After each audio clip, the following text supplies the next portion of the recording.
রাত ৩টায় রোগীটা মারা গেল।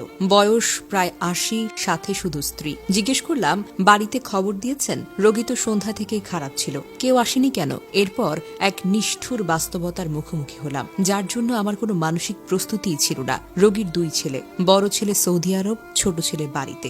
বড় ছেলের জোরাজুরিতেই হাসপাতালে আসা, ছোট ছেলের আপত্তি অগ্রাহ্য করে কেন হাসপাতালে আনা হলো এই অপরাধী বৃদ্ধ বাবাকে একবারও দেখতে আসেনি সে। উল্টো তাকে বাবার খারাপ অবস্থা জেনেও তার ভাষা ছিল, আমি তো হাসপাতালে নিতে বলি নাই, সৌদি থেকে আইসা বাপেরে দেখা যাইতে কও। জিজ্ঞাসা করলাম, আত্মীয় স্বজন?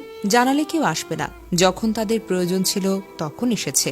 এখন লাশ নিতে আসলে যদি ২ পয়সা খরচ করতে হয়। রাত ৩টায় ষাটোর্ধ্ব নারী তার সদ্য প্রয়াত স্বামীকে নিয়ে একটি উপজেলা হাসপাতাল ওয়ার্ডে, সাথে নেই কোনো চেনা মুখ। কল্পনা করতেও বোধ হয় বেশ কষ্ট হয়। আমাকে জিজ্ঞেস করলেন, কয়টা বাজে?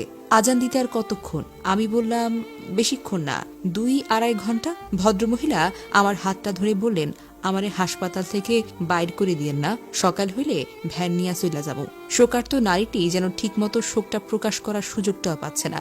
একবার লাশের কাপড় ঠিক করছে, কিছুক্ষণ দোয়া পড়ছে, কিছুক্ষণ আস্তে আস্তে কান্না করছে, আবার একা একা এই লাশ বাড়ি পর্যন্ত কিভাবে নিয়ে যাবে সেটাও বোধ হয় আনমনে ভাবছে।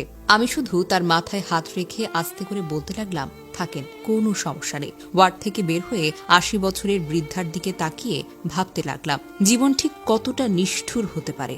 শেষ পরিণতি হিসেবে মৃত্যুর পর লাশটি নেওয়ার মানুষটি পর্যন্ত নেই। আহারে জীবন, এই জীবন আবার কত বড়াই, অথচ ঠিকমতো দাফন কাফন পাবো কিনা তারই তো কোনো নিশ্চয়তা নেই।